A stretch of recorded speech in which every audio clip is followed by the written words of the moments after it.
മുഖ്യമന്ത്രി മാധ്യമങ്ങളെ കാണുന്നു, അതിലേക്ക്.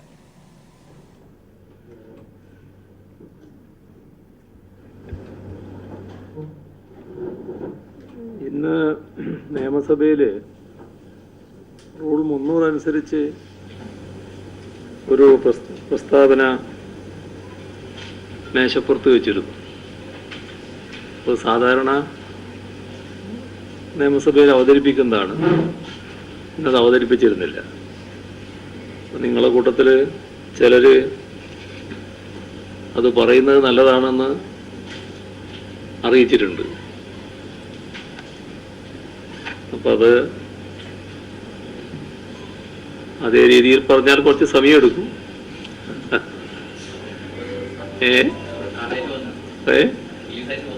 അതെ, പത്രങ്ങൾക്ക് അതിൽ താല്പര്യം ഉണ്ടാവില്ല. ദൃശ്യമാധ്യമക്കാരും കൂടി അറിഞ്ഞിട്ട് എന്താ വേണ്ടത് തീരുമാനിക്കാത്തത്.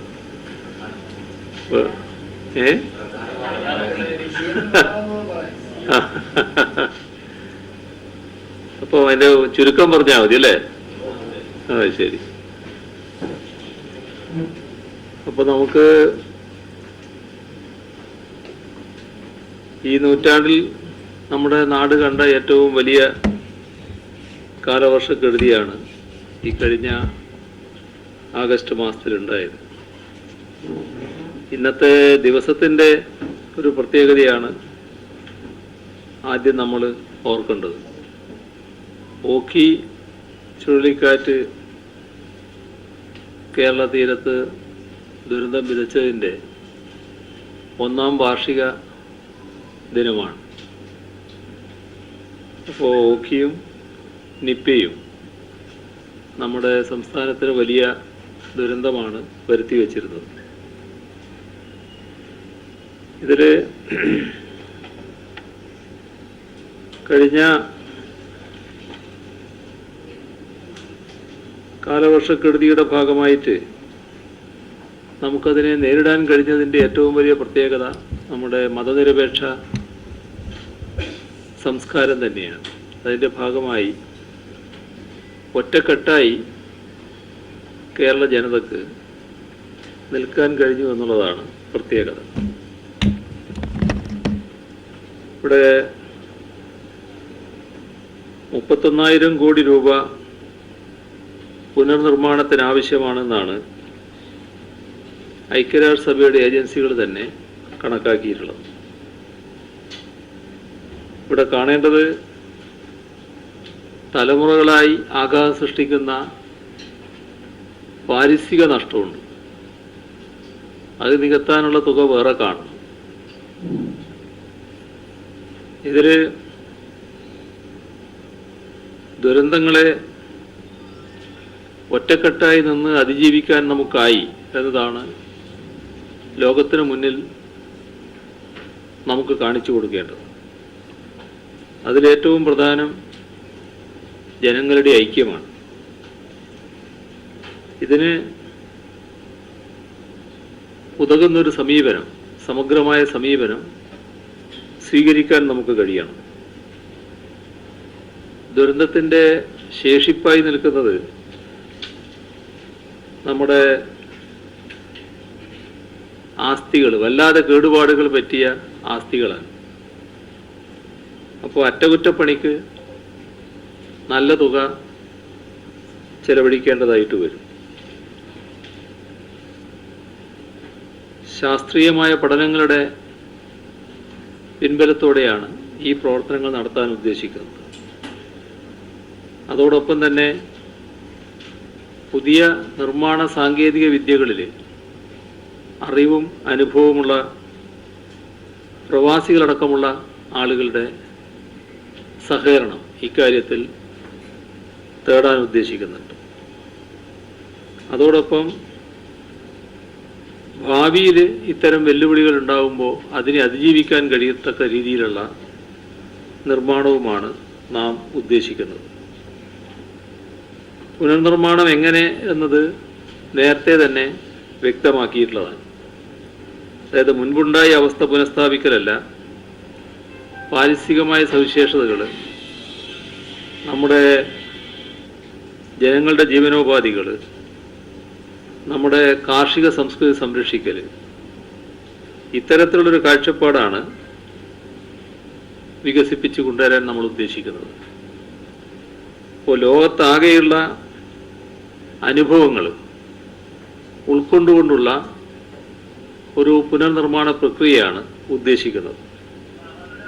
അത് നമ്മുടെ നാടിൻ്റെ സവിശേഷതക്കനുസരിച്ച് രൂപപ്പെടുത്തുക എന്നാണ് കാണുന്നത്. അപ്പോൾ ഇതിൽ കാണേണ്ട ഒരു വസ്തുത 27-ാം തീയതി വരെ ഈ 27 വരെ നമ്മുടെ മുഖ്യമന്ത്രിയുടെ ദുരിതാശ്വാസ നിധിയിൽ ലഭിച്ച തുക 2653 കോടി 18 ലക്ഷം രൂപയാണ്. ഇതിൽ ചെലവായത് 688 കോടി 48 ലക്ഷമാണ്. വീടുകളുടെ നാശനഷ്ടത്തിന്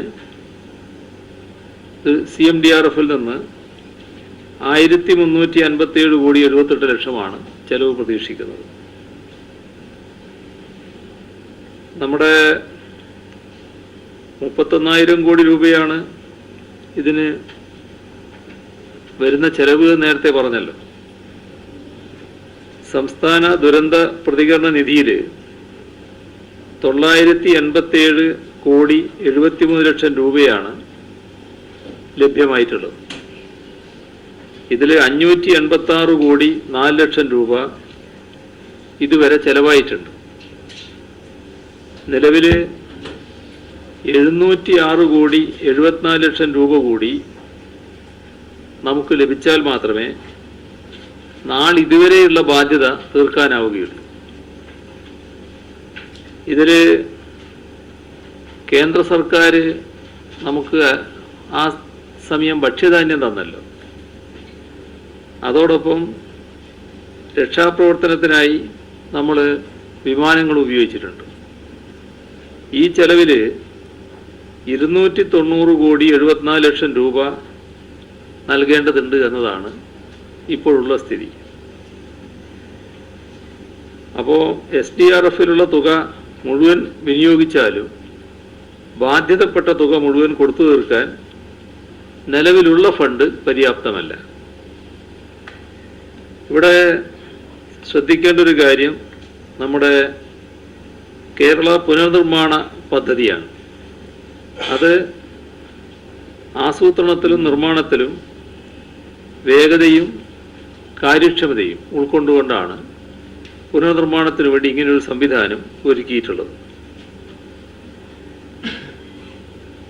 പ്രളയം ഇത്തരം ദുരന്തങ്ങൾ വന്നാൽ അതിൽ തകർന്നു പോകാത്ത നിർമ്മാണങ്ങളാണ് ഇതിലൂടെ നമ്മൾ വിഭാവനം ചെയ്യുന്നത്.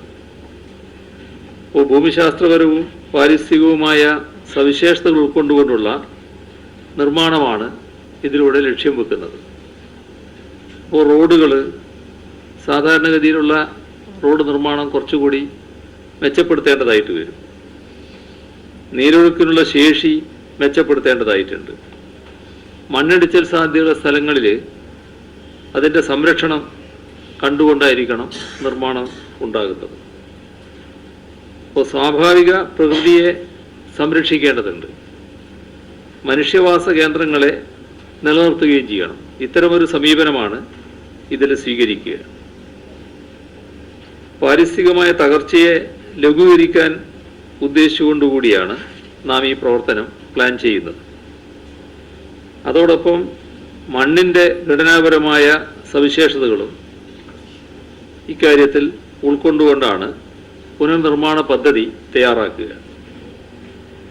ഇതോടൊപ്പം ശ്രദ്ധിക്കേണ്ട ഒരു കാര്യമാണ് ഓർഗാനിക് ആർക്കിടെക്ചർ, ജൈവിക വാസ്തുവിദ്യ മാതൃകകൾ ഇതിൽ പരമാവധി ഉപയോഗിക്കാൻ ഉദ്ദേശിക്കുന്നുണ്ട്. അപ്പോൾ പാരിസ്ഥിതിക സംരക്ഷണത്തെ പ്രധാനമായി കണ്ടുകൊണ്ടുള്ള വിഭവ ഉപയോഗത്തിൽ നല്ല മിതത്വം പുലർത്താനാണ് ഉദ്ദേശിക്കുന്നത്. ചില നിർമ്മാണ വസ്തുക്കൾക്ക് വലിയ പ്രാഥമിക ചെലവ് വേണ്ടിവരും. അപ്പോൾ അതിന് തേയ്മാനമില്ലാതെ ദീർഘകാലം നിലനിൽക്കും എന്നത് അത് കൂടുതൽ ലാഭകരമാണ് എന്നൊരു കണക്കൂട്ടലാണ് ഉള്ളത്. അപ്പോൾ നിർമ്മാണങ്ങളുടെ ദീർഘകാല നിലനിൽപ്പ് ഉറപ്പുവരുത്താനാണ് ഉദ്ദേശിക്കുന്നത്. ആധുനികവും നൂതനവുമായ സാങ്കേതിക വിദ്യകൾ ഈ കാര്യത്തിൽ നല്ലതുപോലെ ഉപയോഗിക്കാൻ ഉദ്ദേശിക്കുന്നുണ്ട്. ദുരിതാശ്വാസ പ്രവർത്തനത്തിന് സഹായകമായ സംവിധാനങ്ങൾ ഇതുവഴി വികസിപ്പിക്കാനും ഉദ്ദേശിക്കുകയാണ്. നമ്മുടെ പുനരധിവാസത്തിനായുള്ള നടപടികളെല്ലാം തയ്യാറാക്കപ്പെടുന്നത് ദുരന്തബാധിത ജനങ്ങളെയും ദുരന്തബാധിത കുടുംബങ്ങളെയും കണക്കിലെടുത്തുകൊണ്ടാണ്. ഇതിൻ്റെ ഭാഗമായാണ് റീബിൽഡ് കേരള ഇനീഷ്യേറ്റീവിൻ്റെ കീഴിൽ ബന്ധപ്പെട്ട സർക്കാർ ഏജൻസികളുടെയും വകുപ്പുകളുടെയും ശേഷി വികസനത്തിനുള്ള നടപടികൾക്കാകെ ഉപയോഗിക്കാനായി ഉദ്ദേശിക്കുന്നത്. ഇതിൽ സാങ്കേതിക സ്ഥാപനങ്ങളുടെ സഹായമുണ്ടാകും. അതോടൊപ്പം ആഗോള തലത്തിലുള്ള മികവുറ്റ സങ്കേതങ്ങളുടെ മാതൃകകളും ഇതിനായി ഉപയോഗിക്കാൻ നമ്മൾ ഉദ്ദേശിക്കുന്നുണ്ട്. വളരെ വിപുലമായ പുനർനിർമ്മാണ പ്രവർത്തനങ്ങളാണ് നമുക്ക് ഏറ്റെടുക്കാനുള്ളത്. അതുകൊണ്ട് തന്നെ പെട്ടെന്നുള്ള തീരുമാനങ്ങൾ എടുക്കാനും അത് നടപ്പിലാക്കാനും കഴിയേണ്ടതായിട്ടുണ്ട്. എങ്കിൽ ഇത് വേഗതയിൽ പൂർത്തീകരിക്കാനാവും. അപ്പോൾ ചുവപ്പ് നാടുകളിൽ നിന്ന് വിമുക്തമായ രീതി ഇതിൽ പ്രാവർത്തികമാക്കാനാണ് ഉദ്ദേശിക്കുന്നത്. എന്നാൽ അതേസമയം പ്രവർത്തനത്തിൽ സുതാര്യത, സമ്പത്തിൻ്റെ ഉപയോഗത്തിലുള്ള കൃത്യത ഉറപ്പാക്കൽ ഇതോടൊപ്പം ഉദ്ദേശിക്കുന്നുണ്ട്. ഇവിടെ പുനർനിർമ്മാണ പ്രവർത്തനങ്ങളെന്ന് പറയുമ്പോൾ തദ്ദേശ ഭരണ സ്ഥാപനങ്ങളുടെ റോഡുകളുടെ പുനർനിർമ്മാണം പ്രധാനമാണ്. ഇതോടൊപ്പം വീടുകളുടെ പുനർനിർമ്മാണമുണ്ട്. ഉപജീവനോപാധികളുടെ വീണ്ടെടുപ്പുണ്ട്. PWD റോഡുകളുടെയും പാലങ്ങളുടെയും അറ്റകുറ്റപ്പണിയും പുനർനിർമ്മാണവും വേണ്ടതുണ്ട്. പൊതുകെട്ടിടങ്ങളുടെ വലിയ അറ്റകുറ്റപ്പണികളും പുനർനിർമ്മാണവും വേണ്ടതായിട്ടുണ്ട്. ഇതെല്ലാം പ്രധാനപ്പെട്ട ദൗത്യമായി കേരള പുനർനിർമ്മാണ പദ്ധതിയുടെ മുൻപിൽ വരുന്നതാണ്. ഇതോടൊപ്പം പരിസ്ഥിതി സംരക്ഷണ, പ്രകൃതി സൗഹൃദ ഇടപെടലുകൾ ആവശ്യമായ വികസന പദ്ധതികൾ ഇതിൻ്റെ ഭാഗമായി കാണുന്നുണ്ട്. ചില പ്രദേശങ്ങളുടെയും മേഖലകളെയും ഈ സവിശേഷതയോടെ കാണേണ്ടതായിട്ടുണ്ട്. അപ്പോൾ അതിലൊന്ന് കുട്ടനാട് പ്രദേശം, മറ്റൊന്ന് പുഴയോരങ്ങളുടെയും പാരിസ്ഥിതിക ദുർബല മേഖലകളുടെയും സംരക്ഷണം. അതോടൊപ്പം രൂക്ഷമായ കടലാക്രമണത്തിനും മനുഷ്യവാസ കേന്ദ്രങ്ങളുടെ നഷ്ടത്തിനും ഇടയുള്ള തീരപ്രദേശങ്ങളുടെ സംരക്ഷണം. വേറൊന്ന് കനാലുകളുടെ നീരൊഴുക്ക് ശേഷി ഉയർത്തൽ, പ്രളയ സാധ്യത കുറക്കൽ. ഇതെല്ലാം ഉൾപ്പെടെ ജലശേഖരങ്ങളുടെ സംരക്ഷണത്തിനും പരിപോഷണത്തിനും സുസ്ഥിര ഉപയോഗത്തിനുമുള്ള പ്രവർത്തനങ്ങൾ. മണ്ണിടിച്ചൽ സാധ്യത ഒഴിവാക്കുന്നതിനും മണ്ണിടിച്ചൽ ഉണ്ടായ ഇടങ്ങളുടെ വീണ്ടെടുപ്പിനുമുള്ള നടപടികൾ. വയനാട്ടിലും ഇടുക്കിയിലും മറ്റും മണ്ണിടിച്ചലിനും ഉരുൾപൊട്ടലിനും സാധ്യതയുള്ള പ്രദേശങ്ങളുടെ പരിസ്ഥിതി സൗഹൃദ സുസ്ഥിര വികസനം, ദുരന്ത സാധ്യതയുള്ള പ്രദേശങ്ങളിൽ നിന്ന് ആളുകളെ മാറ്റിപ്പാർപ്പിക്കേണ്ടതിൻ്റെ ആവശ്യകത, ഇത്തരം നടപടികളും ഇതിൽ ഉൾപ്പെടുന്നുണ്ട്. ഇതോടൊപ്പം തന്ത്രപ്രധാനമായ ചില വികസന പദ്ധതികൾ ഇതിൻ്റെ ഭാഗമായി മുന്നോട്ട് വെക്കുന്നുണ്ട്. അതിൽ മുഖ്യ വ്യവസായ വാണിജ്യ കേന്ദ്ര സ്ഥാനമാണ് കൊച്ചി. അപ്പോൾ കൊച്ചിയുടെ സമഗ്രമായ വികസനം, അതോടൊപ്പം പ്രധാനമായ മെട്രോ നഗരങ്ങളാണ് തിരുവനന്തപുരവും കോഴിക്കോടും. ഈ രണ്ടിൻ്റെയും സമഗ്രമായ പശ്ചാത്തല സൗകര്യ വികസനത്തിനുള്ള പദ്ധതി. 14 ജില്ലകളിലും ഭാവി കേരളത്തെ അടയാളപ്പെടുത്തുന്ന തരത്തിലുള്ള മാതൃകാ പദ്ധതികൾ. പാർശ്വവൽക്കരിക്കപ്പെട്ട ആദിവാസി തീരദേശത്തെ മത്സ്യത്തൊഴിലാളി മേഖലകൾ, ഇവയുടെയെല്ലാം സമഗ്ര പുനരധിവാസ പദ്ധതികൾ. ഇതിനോരോന്നിനും നിർവഹണത്തിലും ധനവിഭവ ആവശ്യത്തിലും വ്യത്യസ്തമായ സമീപനങ്ങളാണ് ആവശ്യമുള്ളത്. അവയെല്ലാം ഉറപ്പാക്കുന്നതിനുള്ള നടപടി ഇക്കാര്യത്തിൽ സ്വീകരിക്കും. ഈ കാഴ്ചപ്പാടിന് അനുസൃതമായ രീതിയിൽ പദ്ധതി ആവിഷ്കരിക്കുന്നതിന് ആവശ്യമായ ചർച്ചകൾ നടത്തേണ്ടതായിട്ടുണ്ട്. അപ്പോൾ നൂതനമായ ആശയങ്ങളെ അങ്ങനെയാണ് സ്വാംശീകരിച്ചെടുക്കുക. അപ്പോൾ അത്തരത്തിൽ കൃത്യമായ പരിശോധന നടത്തിയാകും RKIയിൽ ഉൾപ്പെടുത്തേണ്ട പദ്ധതികൾ തിരഞ്ഞെടുക്കുന്നത്. ഇതിൽ വളരെ ക്രിയാത്മകമായ ആശയങ്ങളുള്ളവർ നമ്മുടെ ഇടയിൽ പലരുമുണ്ട്. അതോടൊപ്പം ഭാഗികമോ പൂർണ്ണമായി വികസിപ്പിക്കപ്പെട്ട പദ്ധതി നിർദ്ദേശങ്ങൾ കൈവശമുള്ളവരും ഉണ്ടാകും. ഇത്തരത്തിലുള്ള വ്യക്തികൾ, സ്ഥാപനങ്ങൾ അവരെയെല്ലാം ഉൾക്കൊണ്ട് മുന്നോട്ട് പോവുക എന്താണ് കാണുന്നത്. അതിനായി റീബിൽഡ് കേരള ഇനീഷ്യേറ്റീവിൻ്റെ ഒരു പ്രത്യേകതയായിട്ട് വരുന്നത് ഇത്തരം ആശയങ്ങളെ ആകെ കൂട്ടിയിണക്കി സമഗ്രമായി ഉപയോഗിക്കാനൊരു സംവിധാനം ഉണ്ടാകുന്നതാണ്. അതിനുവേണ്ടി ഒരു പദ്ധതി മുന്നോട്ട് വെക്കുന്നുണ്ട്. അതിലൊന്ന് വികസന സെമിനാറുകളാണ്. മേഖലാ പ്രാദേശിക തലങ്ങളിലായി അച്ചടി മാധ്യമങ്ങളും ദൃശ്യമാധ്യമങ്ങളുമായി ചേർന്ന് വികസന സെമിനാറുകൾ ഇതിൻ്റെ ഭാഗമായി നടത്തും. ഈ ദുരന്തബാധിത ജില്ലകളിലെ MLAമാരും MP ഒക്കെ നേതൃത്വം വഹിച്ച് മെച്ചപ്പെട്ട പുനർനിർമ്മാണ ആശയങ്ങളുടെ രൂപീകരണത്തിന് അർത്ഥപൂർണമായ സംവാദങ്ങൾ നടത്തും. ഇത്തരത്തിൽ രൂപീകരിക്കപ്പെടുന്ന ആശയങ്ങൾ ബന്ധപ്പെട്ട മേഖലയിലെ വിദഗ്ധരുടെ സഹായത്തോടെ വിശദമായി പരിശോധിച്ച് പ്രോജക്റ്റ് ആശയങ്ങളായി മാറ്റും. ഇത് റീബിൽഡ് കേരള ഇനീഷ്യേറ്റീവ് സെക്രട്ടേറിയറ്റാണ് നിർവഹിക്കുക. തുടർന്ന് അവ പ്രയോഗിക്കുന്നതിനുള്ള പദ്ധതികളായി രൂപപ്പെടുത്തും. ഇതോടൊപ്പം തന്നെ സവിശേഷ മേഖലകളുമായി ബന്ധപ്പെട്ടും പുനർനിർമ്മാണ ആശയങ്ങളെക്കുറിച്ചും പ്രത്യേകമായ ഹാക്കത്തോണുകൾ, സാങ്കേതികവിദ്യ അടിസ്ഥാനപ്പെടുത്തിയുള്ള ആശയങ്ങൾ ആവിഷ്കരിക്കുന്നതിനും പങ്കുവെക്കുന്നതിനുമുള്ള സംവിധാനമാണ് ഹാക്കത്തോൺ എന്ന് പറയുന്നത്. ഇത് സംഘടിപ്പിക്കും. ഇത് പ്രധാനമായും സംസ്ഥാനത്തിന് പുറത്ത് വിവിധ മേഖലകളിൽ പ്രവർത്തിക്കുന്ന വിദഗ്ധരായ കേരളീയരിൽ നിന്നുള്ള വികസന നിർദ്ദേശങ്ങളുടെ സമാഹരണം ലക്ഷ്യമാക്കിയുള്ളതാണ്.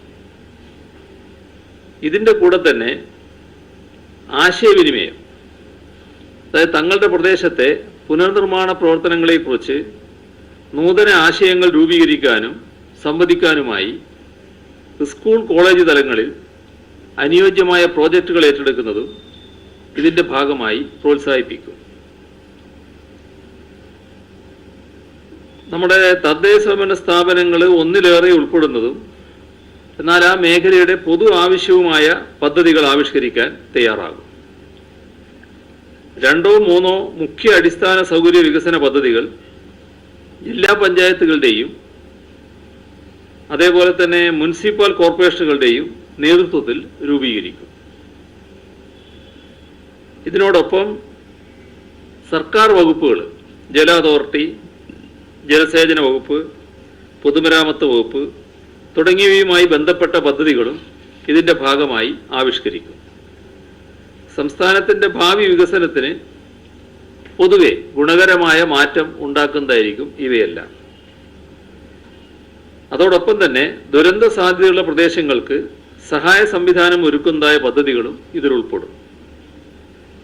അപ്പോൾ അവരുടെ വാർഷിക പദ്ധതി ബജറ്റിനുപരിയായി ഇത്തരം കാഴ്ചപ്പാടുകൾ രൂപീകരിക്കുന്നതിനും നിർദ്ദേശിക്കും.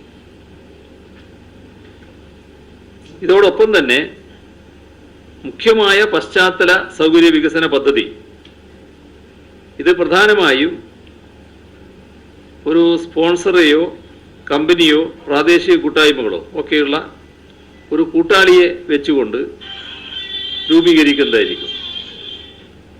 മാത്രമല്ല ഇത് മാതൃകാ പദ്ധതികളോ വ്യക്തമായി നിർവചിക്കാവുന്ന പരിധികളോട് കൂടിയ വലിയ പ്രോജക്റ്റുകളുമായിരിക്കും. ഇതിൻ്റെ ചെലവുകൾ സ്വയം പര്യാപ്തമായ രീതിയിലോ ചെറിയൊരു ഭാഗം ക്യാപ്പ് ഫണ്ടിംഗ് സർക്കാരിൽ നിന്ന് ലഭ്യമാക്കി ലാഭകരമായി പ്രവർത്തിക്കാൻ ഉതകുന്നതുമായിരിക്കും. ആശയ രൂപീകരണ ഹാക്കത്തോണുകളുടെ നടത്തിപ്പ്, നവീനാശയ കൈമാറ്റങ്ങൾക്കുള്ള വേദി, പ്രോജക്റ്റ് നിർദ്ദേശങ്ങൾ സമർപ്പിക്കൽ, ഇവയെല്ലാം ഓൺലൈനിലൂടെ കൈകാര്യം ചെയ്യുന്ന രീതിയായിരിക്കും സ്വീകരിക്കുക. അപ്പോൾ പദ്ധതി പരിശോധനകൾ, അംഗീകാരങ്ങൾ എല്ലാം ഇതിലൂടെ നടപ്പാക്കാനാവും. ഈ സംവിധാനം അധികം താമസമില്ലാതെ തന്നെ തയ്യാറാക്കി പ്രവർത്തനക്ഷമമാക്കും. റീബിൽഡിംഗ് കേരള ഇനീഷ്യേറ്റീവിലെ എല്ലാ പദ്ധതികളും ഉപദേശക സമിതിയുടെയും മന്ത്രിതല സമിതിയുടെയും അംഗീകാരത്തിന് സമർപ്പിക്കുന്നതായിരിക്കും. ഇതിനു മുൻപായി 1-2 ആഴ്ച പദ്ധതി കൂട്ടാളികളുടെ അഭിപ്രായങ്ങൾക്കായി പ്രസ്തുത ഓൺലൈൻ സംവിധാനത്തിൽ അപ്ലോഡ് ചെയ്യും. അപ്പോൾ അവർക്ക് അഭിപ്രായങ്ങൾ രേഖപ്പെടുത്താൻ കഴിയും. പോർട്ടൽ വഴി ലഭ്യമാക്കുന്ന വിവിധ നിർദ്ദേശങ്ങൾക്ക് ഇത്തരത്തിൽ ബന്ധപ്പെട്ടവരുടെ സ്വീകാര്യത കൂടി കണ്ടെത്തിയായിരിക്കും പരിഗണിക്കുക. പദ്ധതി തെരഞ്ഞെടുപ്പിന്റെ നീതിയുക്തതയും കരുത്തും വർദ്ധിപ്പിക്കുന്നതിന് ഇത് സഹായകമാവും. ഇതോടൊപ്പം 39,000 കോടി രൂപ പുനർനിർമ്മാണത്തിന് ആവശ്യമുണ്ടെന്ന് കണക്കാക്കിയതിന്റെ ഭാഗമായി ബാക്കിയുള്ള പണം നമുക്ക് സമാഹരിക്കണമല്ലോ. അതിനാണ് വിവിധ പദ്ധതികൾ ആവിഷ്കരിക്കുന്നതിന്റെ ഭാഗമായി ക്രൗഡ് ഫണ്ടിങ് എന്നൊരാശയം വന്നിട്ടുള്ളത്. അതിനാവശ്യമായ ഫണ്ടിങ് ഒരു പ്രത്യേക വ്യക്തികളോ സ്ഥാപനങ്ങളോ ഗ്രൂപ്പുകളോ നിർവഹിക്കുന്ന രീതിയാണ് ക്രൗഡ് ഫണ്ടിങ് കൊണ്ട് വിഭാവനം ചെയ്യുന്നത്. ക്രൗഡ് ഫണ്ടിങ് പ്ലാറ്റ്ഫോം നിയതമായ പദ്ധതികൾക്ക് ആവശ്യമായ ധനസമാഹരണം ചെറിയ തുക മുതൽ വലിയ തുക വരെ സമാഹരിക്കുന്ന രീതിയിലാണ് ചിട്ടപ്പെടുത്തിയിട്ടുള്ളത്. ഇപ്പൊ തന്നെ വ്യക്തിഗത ഭവനങ്ങൾ, വിദ്യാഭ്യാസ സ്ഥാപനങ്ങൾ, അംഗൻവാടികൾ ഇവയുടെ പുനർനിർമ്മാണത്തിനും മൃഗസംരക്ഷണ മേഖലയിൽ ഉണ്ടായ നഷ്ടം നികത്തുന്നതിനാവശ്യമായ പദ്ധതികളുടെ വിശദാംശങ്ങളും പോർട്ടലിൽ ലഭ്യമാണ്. ആരോഗ്യ മേഖലയിൽ നാശനഷ്ടം ഉണ്ടായിട്ടുണ്ട്, അതും തയ്യാറാക്കി കഴിഞ്ഞിട്ടുണ്ട്. വിവിധ മേഖലകളിലുള്ള ഇത്തരം ഇടപെടലുകളുടെ സാധ്യത ഇതിന്റെ ഭാഗമായി ഉണ്ടാകും. ഇത് തയ്യാറാക്കുന്നത് സർക്കാർ വകുപ്പുകളും ഏജൻസികളുമാണ്. ഇപ്പോൾ പോർട്ടലിൽ ലഭ്യമാക്കിയ പദ്ധതികൾ, അതിൽ വ്യക്തികൾ, സ്ഥാപനങ്ങൾ, കമ്പനികൾ ഇവക്ക് ലോകത്തെവിടെ നിന്നും സംഭാവനകൾ അയക്കാം. ഇത്തരത്തിൽ ഏതെങ്കിലും ഒരു പ്രോജക്റ്റിന് പൂർണ്ണമായി ധനസഹായം കൊടുക്കാം, ഭാഗികമായി ധനസഹായം കൊടുക്കാം. അതിനുള്ളൊരു പ്രത്യേകത, ഈ പദ്ധതി നടത്തിപ്പിന്റെ പുരോഗതി ഈ പോർട്ടലിൽ കൂടി നിരീക്ഷിക്കാനാവും. അപ്പോൾ പദ്ധതി നടത്തിപ്പിനെ കുറിച്ച് അവർക്ക് ഓരോ ഘട്ടത്തിലും വിലയിരുത്താനാവും എത്രത്തോളമായി എന്നത്. പോർട്ടൽ വീക്ഷിക്കുന്ന ഏതൊരാൾക്കും വിവിധ പദ്ധതികളുടെ വിശദാംശങ്ങൾ അറിയാനും അവർക്ക് താല്പര്യമുള്ള മേഖലകളിൽ പുനർനിർമ്മാണം നടത്താനുമുള്ള ജില്ലയോ പഞ്ചായത്തോ ഒക്കെ തിരഞ്ഞെടുക്കാൻ സാധിക്കും. അതിൽ ഒന്നിലേറെയോ പദ്ധതികളിൽ അവർക്ക് നിക്ഷേപിക്കാം. ഏതെങ്കിലും പദ്ധതിയിൽ മുഴുവനാകുന്നില്ല, ഭാഗികമായി പങ്കുവഹിക്കാനാവും, അത് ഭാഗികമായി അവർക്ക് പങ്കുവഹിക്കാം. ഇതിൽ തികഞ്ഞ സുതാര്യതയും വിശ്വസനീയതയും ഉറപ്പാക്കി കേരളത്തിന്റെ പുനർനിർമ്മാണത്തിൽ പങ്കുവഹിക്കാൻ താല്പര്യമുള്ള ഏതൊരാളെയും അണിനിരത്താൻ ഉതകും വിധത്തിലാണ് ക്രൗഡ് ഫണ്ടിംഗ് പോർട്ടൽ രൂപകൽപ്പന ചെയ്തിരിക്കുന്നത്. ഇതിന്റെ മറ്റൊരു പ്രത്യേകത, ഇത്തരത്തിൽ നൽകുന്ന സംഭാവനകൾക്ക് നമ്മുടെ ആദായ നികുതി ഇളവ് 80G വകുപ്പ് പ്രകാരമുള്ള ആദായ നികുതി ഇളവ് ലഭിക്കുന്നതിനുള്ള നടപടിയും സ്വീകരിച്ചിട്ടുണ്ട്. അപ്പോൾ നമ്മുടെ നാടിനകത്തും പുറത്തുമുള്ള വ്യക്തികൾ, അസോസിയേഷനുകൾ, ബിസിനസ് സ്ഥാപനങ്ങൾ ഇവർക്കെല്ലാം ഡെബിറ്റ് കാർഡോ ക്രെഡിറ്റ് കാർഡോ നെറ്റ് ബാങ്കിങ്ങോ അങ്ങനെയുള്ള വിവിധ മാർഗങ്ങളിലൂടെ ഈ പദ്ധതികൾക്ക് സംഭാവന നൽകാൻ കഴിയും. ഇതിലേക്ക് കൂടുതൽ സഹായങ്ങൾ എത്താനുള്ള നടപടികളാണ് സ്വീകരിക്കാനുള്ളത്. ഇതിന്റെ റീബിൽഡിംഗ് കേരള ഇനീഷ്യേറ്റീവുമായി ബന്ധപ്പെട്ട സ്ഥാപനതല ക്രമീകരണങ്ങൾ, അതിൽ നമ്മുടെ സംസ്ഥാനത്ത് നേരിട്ട് ദുരന്തത്തിന്റെ വൈപുല്യം, ആവശ്യമായ ആസൂത്രണം, നിർവഹണത്തിന്റെ സങ്കീർണതകൾ, ധനവിഭവ പരിപാലനം, നൽകേണ്ട സേവനങ്ങൾ ഇവയ്ക്കെല്ലാം പൂർണ്ണ സമർപ്പിതമായ സംവിധാനമാണ് ആവശ്യം. അപ്പോൾ സ്ഥാപനതല ക്രമീകരണത്തിൻ്റെ ഒരു ശ്രേണികൾ ഇങ്ങനെയാണ്. മന്ത്രിസഭയുടെ നേരിട്ടുള്ള മേൽനോട്ടത്തിലായിരിക്കും, മന്ത്രിസഭയുടെ നിരീക്ഷണത്തിലായിരിക്കും കേരള പുനർനിർമ്മാണ പദ്ധതി നടപ്പാക്കപ്പെടുക. ഇപ്പോൾ റീബിൽഡ് കേരള ഇനീഷ്യേറ്റീവിൻ്റെ പ്രവർത്തനങ്ങൾ ഏകോപിപ്പിക്കുന്നതിനും ആവശ്യമുള്ള സമയത്ത് ഫലപ്രദമായ തീരുമാനങ്ങൾ ലഭ്യമാക്കുന്നതിനും മന്ത്രിസഭ ഇടയ്ക്കിടെ പ്രത്യേക യോഗങ്ങൾ ചേരും. Rules of business of government നിർദ്ദേശിക്കുന്നത് പോലെ ചീഫ് സെക്രട്ടറി ആയിരിക്കും മന്ത്രിസഭാ യോഗത്തിൻ്റെ സെക്രട്ടറി. ഉപദേശക സമിതി മുഖ്യമന്ത്രി ചെയർമാനും ബഹുമാനപ്പെട്ട പ്രതിപക്ഷ നേതാവ്, മുഖ്യമന്ത്രി നാമനിർദ്ദേശം ചെയ്യുന്ന മന്ത്രിമാർ, സംസ്ഥാന ആസൂത്രണ ബോർഡ് വൈസ് ചെയർമാൻ, ഭരണപരിചയസമ്പന്നരായ പ്രമുഖ വ്യക്തികൾ, ഒരു യുവ സംരംഭകൻ, വിവിധ വിഷയമേഖലകളിലെ അഭിജ്ഞരായ വ്യക്തികൾ, ഇവരൊക്കെ അടങ്ങുന്ന ഉപദേശ സമിതിയാണ് ഈ കേരള പുനർനിർമ്മാണ പദ്ധതിക്ക് വേണ്ടി രൂപീകരിച്ചിട്ടുള്ളത്. ചീഫ് സെക്രട്ടറിയാണ് ഈ ഉപദേശ സമിതിയുടെ മെമ്പർ സെക്രട്ടറി. റീബിൽഡ് കേരള ഇനീഷ്യേറ്റീവിൻ്റെ കീഴിൽ ഏറ്റെടുക്കപ്പെടുന്ന എല്ലാ പ്രോജക്റ്റുകളുടെയും വിശദാംശങ്ങൾ ഉപദേശക സമിതിയുടെ നിർദ്ദേശങ്ങൾക്കായി സമർപ്പിക്കുന്നതാണ്. ഇതോടൊപ്പം ഒരു ഉന്നതതല അധികാര സമിതിയുണ്ട്. ചീഫ് സെക്രട്ടറി അധ്യക്ഷനും വിവിധ വകുപ്പ് സെക്രട്ടറിമാർ അംഗങ്ങളുമാണ്. സർക്കാർ അതത് സമയത്ത് അഭിജ്ഞ വ്യക്തികളെ ഉന്നതതല അധികാര സമിതിയുടെ ഉപദേശകരായി നിയമിക്കും. ഉപദേശകർ തീരുമാനങ്ങൾ എടുക്കുന്നതിനുള്ള സമിതിയിലെ എക്സ് ഒഫീഷ്യോ അംഗങ്ങളായിരിക്കും. ആർകെയുടെ കീഴിൽ വരുന്ന പദ്ധതികളുടെ കാര്യത്തിൽ മന്ത്രിസഭ അംഗീകരിച്ച പ്രോജക്റ്റ് രൂപരേഖകളുടെ അടിസ്ഥാനത്തിൽ തയ്യാറാക്കി സമർപ്പിക്കുന്ന പദ്ധതി വിശദാംശ രേഖകൾക്ക് ഭരണാനുമതിക്ക് നൽകാനുള്ള അംഗീകാരം നൽകേണ്ടത് ഈ HLEC ആണ്, ഹൈ ലെവൽ എംപവേർഡ് കമ്മിറ്റിയാണ്. ഉപദേശ സമിതിയുടെയും മന്ത്രിസഭയുടെയും അംഗീകാരത്തിനായി RKI നിർവഹണ സമിതി മുന്നോട്ട് വെക്കുന്ന പദ്ധതി നിർദ്ദേശങ്ങൾ പരിശോധിച്ച് അംഗീകരിക്കുക, RKIയുടെ ലക്ഷ്യങ്ങൾക്കും പദ്ധതിയുടെ പൊതുവായ പുരോഗതിക്കും അനുഗുണമെന്ന് കാണുന്ന പദ്ധതി ആശയങ്ങൾ നേരിട്ട് തയ്യാറാക്കി മന്ത്രിസഭയുടെ പരിഗണനയ്ക്ക് സമർപ്പിക്കുക, മന്ത്രിസഭ അംഗീകരിച്ച പ്രോജക്റ്റ് രൂപരേഖകളുടെ അടിസ്ഥാനത്തിൽ RKI നിർവഹണ സമിതി തയ്യാറാക്കി സമർപ്പിക്കുന്ന പദ്ധതി വിശദാംശ രേഖകൾക്ക് അംഗീകാരം നൽകുക. റീബിൽഡ് കേരള ഇനീഷ്യേറ്റീവിന്റെ ഭാഗമായി മന്ത്രിസഭ അംഗീകരിക്കുന്ന വിവിധ പാക്കേജുകളുടെയും പ്രോഗ്രാമുകളുടെയും നിർവഹണ നിരീക്ഷണം, ഇങ്ങനെയുള്ള ചുമതലകളൊക്കെയാണ് ഈ കമ്മിറ്റിക്ക് ഉള്ളത്.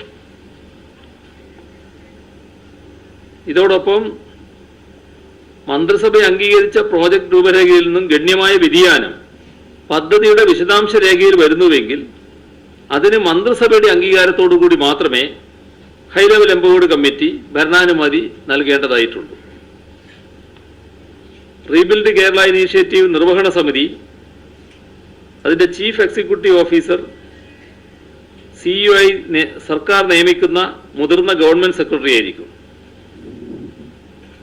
ഇപ്പോൾ റീബിൽഡ് കേരള ഇനീഷ്യേറ്റീവ് നിർവഹണ സമിതിയുടെ മെമ്പർ സെക്രട്ടറി റീബിൽഡ് കേരള ഇനീഷ്യേറ്റീവിന്റെ CEO കൂടിയായിരിക്കും. നമ്മുടെ സംസ്ഥാനത്ത് നടപ്പാക്കപ്പെടുന്ന പദ്ധതികളിൽ ഈ ചീഫ് എക്സിക്യൂട്ടീവ് ഓഫീസർക്കായിരിക്കും പദ്ധതി പാക്കേജുകളുടെ നിർവഹണത്തിനുള്ള പൂർണ്ണ ഉത്തരവാദിത്വം. അതായത് മന്ത്രിസഭ അംഗീകരിച്ച് നൽകുന്ന പദ്ധതികൾ നടപ്പാക്കാനുള്ള പൂർണ്ണ ചുമതല ഈ നിർവഹണ സമിതിക്കായിരിക്കും. റീബിൽഡ് കേരള ഇനീഷ്യേറ്റീവ് സെക്രട്ടേറിയറ്റ്, ഇതിലൊരു സെക്രട്ടേറിയറ്റ് പ്രവർത്തിക്കും. റീബിൽഡ് കേരള ഇനീഷ്യേറ്റീവ് രേഖകളെല്ലാം ഓൺലൈനായിട്ടാണ് കൈകാര്യം ചെയ്യുക. കേരള പുനർനിർമ്മാണ പദ്ധതിയുടെ തീരുമാനങ്ങൾക്കായി നടക്കുന്ന പ്രത്യേക മന്ത്രിസഭാ യോഗങ്ങളുടെ സെക്രട്ടേറിയറ്റായി റീബിൽഡ് കേരള ഇനീഷ്യേറ്റീവ് സെക്രട്ടേറിയറ്റ് പ്രവർത്തിക്കുകയും ചെയ്യും. ഇതോടൊപ്പം വിവിധ വകുപ്പുതല സമിതികളുണ്ടാവും. പൊതുമരാമത്ത് വകുപ്പ്, അത് റോഡുകൾക്ക്, അതേപോലെ കെട്ടിടങ്ങൾക്ക്, ജലവിഭവ വകുപ്പിൽ ജലവിതരണത്തിന്, അതേപോലെ ജലസേചനത്തിന്, തൊഴിലും നൈപുണ്യവും വകുപ്പ്, കൃഷി വകുപ്പ്, ഇങ്ങനെയുള്ള വിവിധ വകുപ്പുകൾക്ക് പ്രത്യേക വകുപ്പ് തല സമിതികളുണ്ടാവും. ഓരോ വകുപ്പ് തല സമിതിയിലും ചെയർപേഴ്സണായി ബന്ധപ്പെട്ട വകുപ്പ് സെക്രട്ടറിയാണ് ഉണ്ടാവുക. ഇതിനു പുറമെ ജില്ലാതല സമിതികളുണ്ടാവും. ജില്ലാ കളക്ടറുടെ മേൽനോട്ടത്തിൽ കേരള പുനർനിർമ്മാണ പദ്ധതികളുടെ നിർവഹണം സുഗമമായി നടപ്പാക്കാനാണ് ഇത്തരം സമിതി ഉണ്ടാവുക. ഇതിൽ കാണേണ്ടത് കാലവർഷക്കെടുതി നമ്മുടെ നാടിനേൽപ്പിച്ച ആഘാതങ്ങൾ പരിഹരിക്കുക മാത്രമല്ല, പുതിയ കാലത്തിൻ്റെ ആവശ്യങ്ങളും നമ്മുടെ പാരിസ്ഥിതികമായ സവിശേഷതകളെ ഉൾക്കൊണ്ടുകൊണ്ടും കേരളത്തെ രൂപപ്പെടുത്താനുള്ള ഇടപെടലാണ് ഉദ്ദേശിക്കുന്നത്. ഇക്കാര്യത്തിൽ ജനങ്ങളുടെ ആകെ സഹായം ഉണ്ടാകേണ്ടതുണ്ട്. അതിന് നിയമസഭയിലെ മുഴുവൻ അംഗങ്ങളുടെയും പിന്തുണ ഇക്കാര്യത്തിൽ ഉണ്ടാവണം എന്നാണ് ഈ പ്രസ്താവനയിലൂടെ അഭ്യർത്ഥിച്ചത്. ഇത്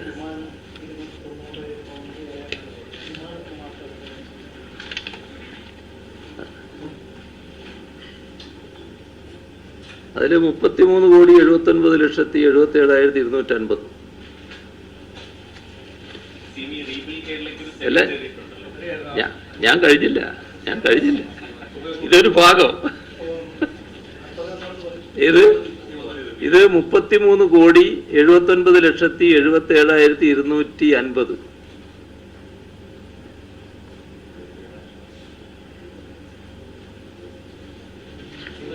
ഈ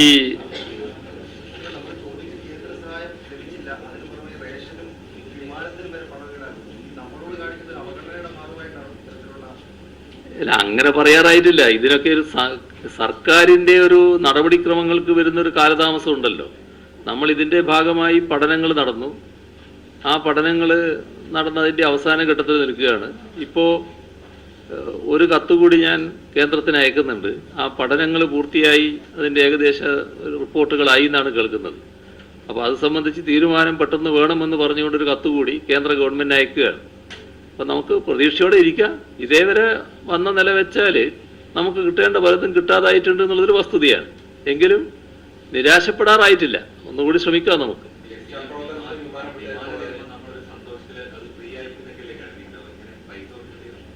അല്ല, അതാണ് വന്നിട്ടുള്ളത്. ഇത് നമ്മുടെ air headquarters west block, New Delhi. നോക്കാം.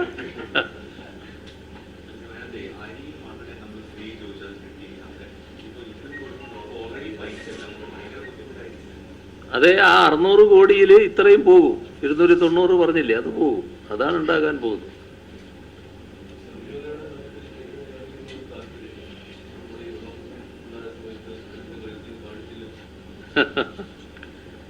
അല്ല, വെള്ളപ്പൊക്കത്തിന്റെ കാര്യത്തിൽ നമുക്ക് കിട്ടേണ്ടിയിരുന്ന ചില സഹായങ്ങൾ കേന്ദ്ര സർക്കാരിന്റെ നിലപാട് കാരണം കിട്ടാതായിട്ടുണ്ട് എന്നുള്ളത് ശരിയാണ്. അതാണല്ലോ വിദേശ രാഷ്ട്രങ്ങളിൽ നിന്ന് നമ്മളെ സഹായം സ്വീകരിക്കാൻ പാടില്ല എന്ന നിലപാടിലൂടെ വന്നു ചേർന്നത്. അതൊരു ആയിരക്കണക്കിൽ കോടി രൂപയായിരുന്നല്ലോ നമുക്ക് കിട്ടാനിടയാകുന്നത്. അത് തടയുന്ന നില വന്നിട്ടുണ്ട്. നമുക്ക് പോയി ശേഖരിക്കാൻ കഴിയുന്നതും ആ സമീപനം കൊണ്ട് കിട്ടാതായിട്ടുണ്ട്. അതെല്ലാം കൂടി കണക്കാക്കി അവർ തരുമായിരിക്കും. നമ്മൾ കാത്തു നിൽക്കാം. ഇല്ല, നമുക്ക് ഈ പറയുന്ന സഹായം കിട്ടാൻ അർഹതയുണ്ടല്ലോ. ആ അർഹതയുടെ കാര്യങ്ങൾ നമ്മൾ ചോദിച്ചിട്ടുണ്ട്. അതിലെന്താ കിട്ടുന്നത് നോക്കാം. നേരത്തെ അയച്ചിട്ടുണ്ട്. ഈ അരിയുടെ കാര്യമൊക്കെ ഫ്രീ ആയിട്ട് നിൽക്കുമെന്നാണ് പ്രതീക്ഷിക്കുന്നത് പറഞ്ഞിട്ട് കത്തയച്ചിരുന്നു. പക്ഷെ അത് സ്വീകരിക്കാതെ നിൽക്കുകയാണെങ്കിൽ വീണ്ടും നമ്മൾ എഴുതിക്കൊണ്ടിരുന്നിട്ട് കാര്യമില്ലല്ലോ. ഇത് അയച്ചിട്ടില്ല. ഈ ഇതിന്റെ കാര്യത്തിൽ, അരിയുടെ കാര്യത്തിൽ നമ്മൾ അയച്ചിരുന്നു. അതൊക്കെ സാധാരണ നടപടിക്രമത്തിന്റെ ഭാഗം തോന്നുന്നു. അയച്ചുകൊണ്ട് കാര്യമില്ല എന്നാ തോന്നുന്നു.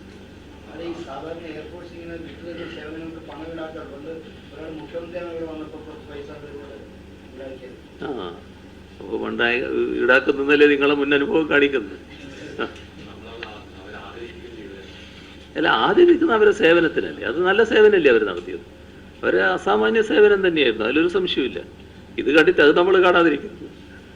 ഇത് കേന്ദ്ര ഗവൺമെന്റ് സ്വീകരിക്കുന്ന സമീപനത്തിന്റെ ഭാഗമായിട്ടാണല്ലോ.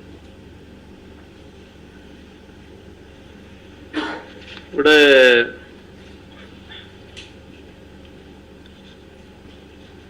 ശബരിമലയുമായി ബന്ധപ്പെട്ട് നമ്മുടെ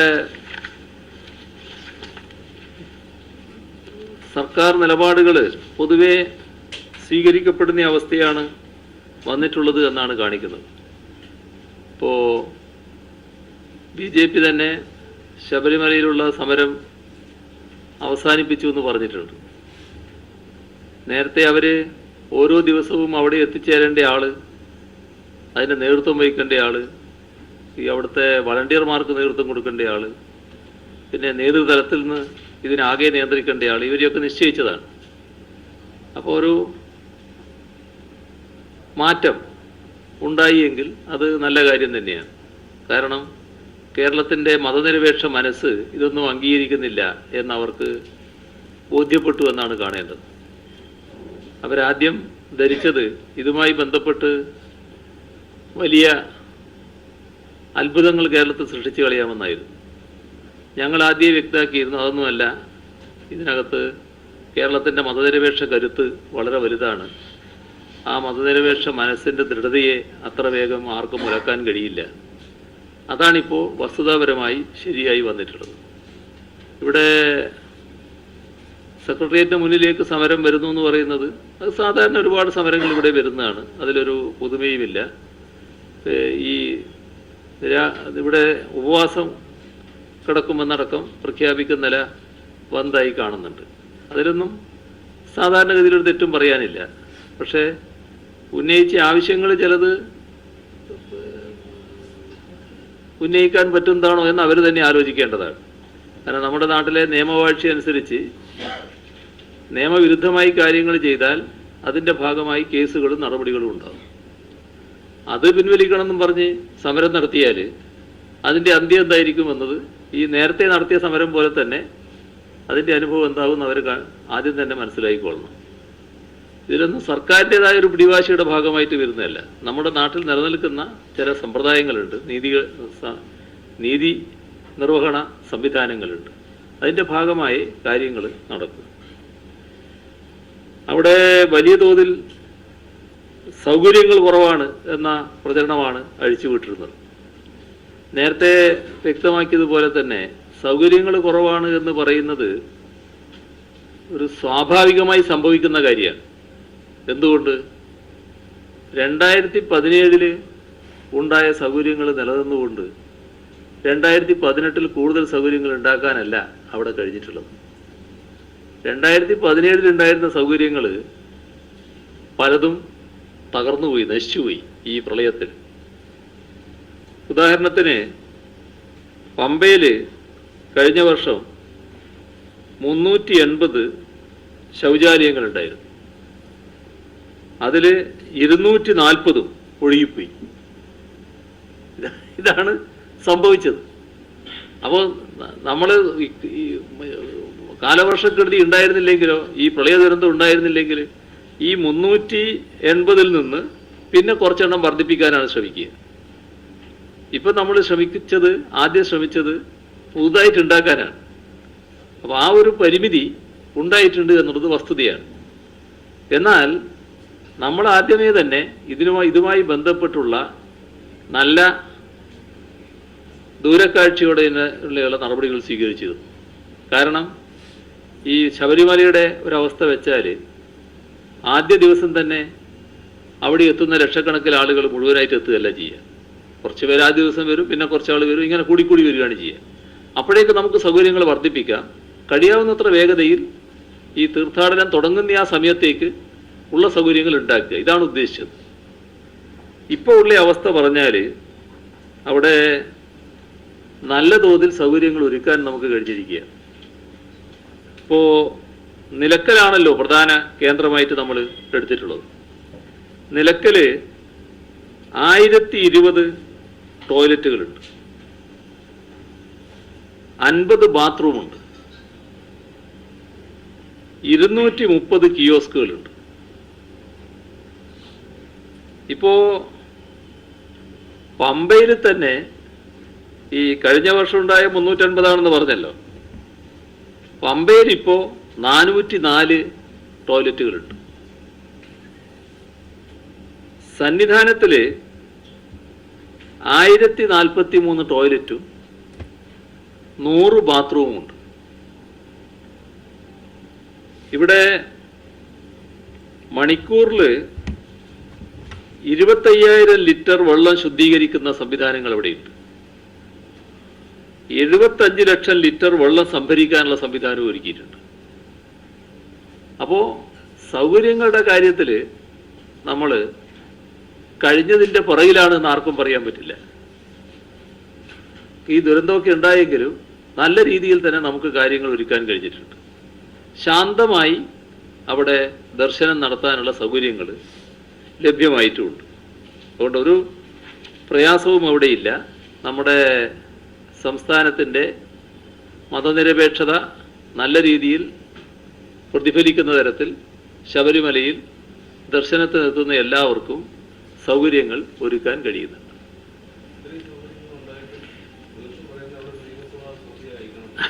അതാണ് അതിൻ്റെ ഒരു ഗുണം, അതാണ് അതിൻ്റെ ഒരു പ്രത്യേകത.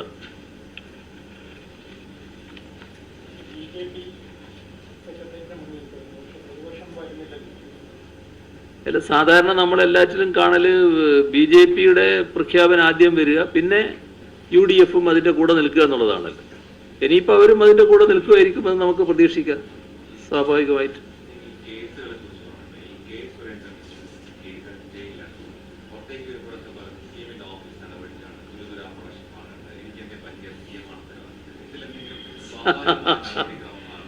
എൻ്റെ ഓഫീസിന് തീരാത്ത പണി അവിടെ തന്നെ ഉണ്ട്. അപ്പോൾ ഇയാളുടെ കേസ് നോക്കലല്ല നമ്മുടെ ഓഫീസിന്റെ പണി. ആ ഓഫീസിന് സാധാരണ എടുക്കേണ്ട പണിയേ ഉള്ളൂ.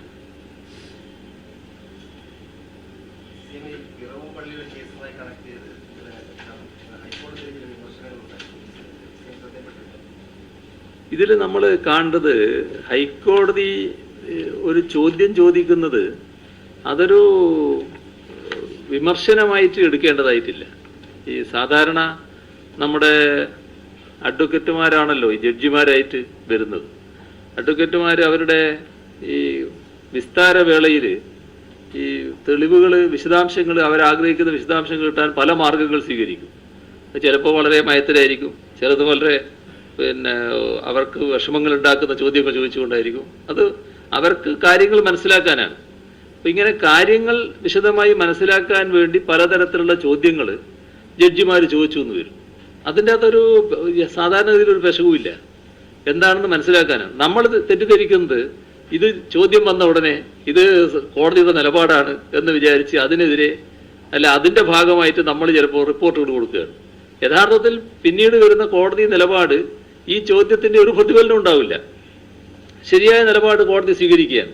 മറ്റത് വിവരം ആരായാനുള്ള ഒരു മാർഗമാണ്. ഇത് നമ്മൾ മനസ്സിലാക്കേണ്ടതായിട്ട്, പ്രത്യേകിച്ച് നിങ്ങൾ മാധ്യമപ്രവർത്തകർ, കോടതിയിൽ പോകുന്നവർ പ്രത്യേകമായി തന്നെ ഇത് മനസ്സിലാക്കേണ്ടതായിട്ടുണ്ട്.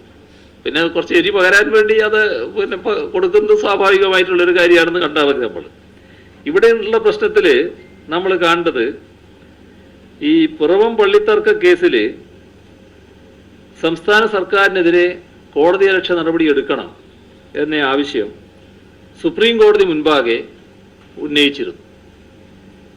ഈ മാസം 19-നാണ് സുപ്രീം കോടതി അതിൽ ഉത്തരവ് ഉണ്ടായത്. അത് ആ നിർദ്ദേശം, ആ അപേക്ഷ അംഗീകരിക്കുകയല്ല സുപ്രീം കോടതി ചെയ്തത്, അത് തള്ളുകയാണ് ഉണ്ടായത്. ഇതിൽ ഹർജിയിൽ ഇപ്പോൾ ഇടപെടുന്നില്ല. മതവുമായി ബന്ധപ്പെട്ട ഉത്തരവുകളിൽ കോടതിയലക്ഷ്യ നടപടി എടുക്കുന്നത് ഗുണകരമാവില്ല. ഇത് ജസ്റ്റിസ് അരുൺ മിശ്ര അധ്യക്ഷനായ ബെഞ്ച് വ്യക്തമാക്കിയ കാര്യമാണ്. ചീഫ് സെക്രട്ടറി ടോം ജോസിനെ എതിർകക്ഷിയാക്കിക്കൊണ്ട് ഓർത്തഡോക്സ് സഭയായിരുന്നു കോടതിയലക്ഷ്യ ഹർജി നൽകിയത്. ഇപ്പോൾ പള്ളിത്തർക്ക കേസിൽ സമവായ ശ്രമങ്ങൾ നടത്തുന്നത് അത് സുപ്രീം കോടതി തന്നെ അംഗീകരിച്ചിട്ടുണ്ട്. ഇപ്പോൾ കോടതി വിധി നടപ്പാക്കണമെന്നാവശ്യപ്പെട്ട് MK ജോർജ് ഉൾപ്പെടെയുള്ളവർ 2018 നവംബർ 2 നൽകിയ ഹർജി സുപ്രീം കോടതിയുടെ 3 ബെഞ്ച് പരിഗണിച്ചിരുന്നു. അപ്പോൾ സമവായ ചർച്ചകൾ നടക്കുന്നു എന്ന് രേഖപ്പെടുത്തിക്കൊണ്ടാണ് 2019 മാർച്ചിലേക്ക് ആ ഹർജി മാറ്റിവെച്ചത്. Madan B Lokur, MM Khanwilkar, R Subhash Reddy എന്നിവരടങ്ങുന്ന ബെഞ്ചായിരുന്നു ഇതിൽ വിധി പുറപ്പെടുവിച്ചത്. അപ്പോൾ ഇതിൽ നിന്ന് വ്യക്തമാകുന്ന എന്താ? സമവായ ചർച്ചകൾ സുപ്രീം കോടതി തന്നെ അംഗീകരിച്ചിട്ടുണ്ട് എന്നുള്ളതാണ്. പിറവം പള്ളി കേസിൽ സുപ്രീം കോടതി വിധി നടപ്പാക്കാൻ സർക്കാർ ഇടപെടുന്നില്ല എന്നാരോപിച്ചുകൊണ്ടാണ് അതേസമയം ശബരിമല വിഷയവുമായി ബന്ധപ്പെടുത്തി ഹർജി ഈ മാസം 16-ന് ഹൈക്കോടതി മുൻപാകെ വന്നിരുന്നു. അത് ഹൈക്കോടതി തന്നെ തള്ളിയിട്ടുണ്ട്. ഇപ്പോൾ നിങ്ങൾ പരാമർശിച്ച അതേ ബെഞ്ച് തന്നെ ഇത് ആ ഹർജി തള്ളുന്ന നില സ്വീകരിച്ചിരുന്നു. അന്ന് പറഞ്ഞത് ശബരിമലയിലെയും പിറവം പള്ളിയിലെയും കേസുകൾ തികച്ചും വ്യത്യസ്തമാണ് എന്ന് കോടതി ചൂണ്ടിക്കാണിക്കുക തന്നെ ചെയ്തു.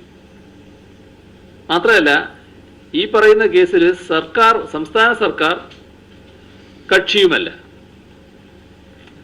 അപ്പൊ ഇന്നലെ പിറവം പള്ളി കേസിൽ ഹൈക്കോടതി ഉന്നയിച്ച ഒട്ടേറെ ചോദ്യങ്ങളുണ്ട്. അത് വിവരം അറിയാൻ വേണ്ടി സ്വാഭാവികമായിട്ടൊരു കേസ് വരുമ്പോൾ ചോദിക്കുന്ന കാര്യങ്ങൾ, അതിന് ഏതെങ്കിലും തരത്തിലുള്ള ആശ്ചര്യപ്പെടേണ്ട കാര്യമില്ല. അത് സ്വാഭാവികമായിട്ട് കേസ് നടത്തിപ്പിന്റെ ഘട്ടത്തിൽ പല ചോദ്യങ്ങൾ ചോദിക്കും.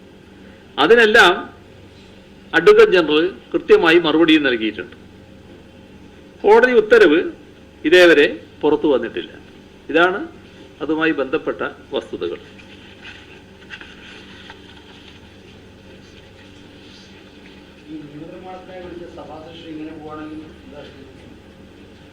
അല്ല, ഇപ്പം BJP ഇങ്ങനെ ഒരു നിലപാടെടുത്തല്ലോ. ഇനി ഇവരെന്താ നിലപാടെടുക്കുന്നത് നമുക്ക് നാളെയും മറ്റന്നാളെയും നോക്കാം. ഈ സമൂഹത്തിന്റെ മുന്നിൽ സമൂഹം അംഗീകരിക്കാത്ത കാര്യങ്ങൾ ആരുന്നയിച്ചാലും അവർക്ക് അധികം പിടിച്ചു നിൽക്കാൻ കഴിയില്ല. അതാണ് BJPയുടെ അനുഭവം. അതേ അനുഭവം ഇതിന്റെ തുടർച്ചയായിട്ട് UDF-നും ഉണ്ടാകും. നമുക്ക് പിരിയാം അല്ലേ? ശരി. മുഖ്യമന്ത്രി പിണറായി വിജയൻ മാധ്യമങ്ങളെ കാണുകയായിരുന്നു. പ്രധാനമായും കേരളത്തിന്റെ പുനർനിർമ്മാണത്തിന്റെ കാര്യങ്ങൾ തന്നെയാണ് അദ്ദേഹം വിശദീകരിച്ചത്. ദുരന്തങ്ങളെ കേരളം ഒറ്റക്കെട്ടായി അതിജീവിച്ചിട്ടുണ്ട്. കേരള ജനതയുടെ ഐക്യം ലോക ശ്രദ്ധ ആകർഷിച്ചിരിക്കുന്നു. കേരളത്തിന്റെ പുനർനിർമ്മാണത്തിന്റെ ചെലവുകളും എത്ര രൂപയാണ് ഇപ്പോൾ മുഖ്യമന്ത്രിയുടെ ധനസഹായ നിധിയിലേക്ക് വന്നിട്ടുള്ളത് എന്നും അദ്ദേഹം വിശദീകരിച്ചു. ഒപ്പം തന്നെ ശബരിമല വിഷയത്തെക്കുറിച്ചും പിറവം പള്ളിയിൽ ഇപ്പോൾ ഹൈക്കോടതി പരാമർശത്തെക്കുറിച്ചും ഉള്ള കാര്യങ്ങൾ മാധ്യമ പ്രവർത്തകർ ചോദിച്ചു. അതിനുള്ള മറുപടിയും അദ്ദേഹം പറഞ്ഞിരിക്കുകയാണ്.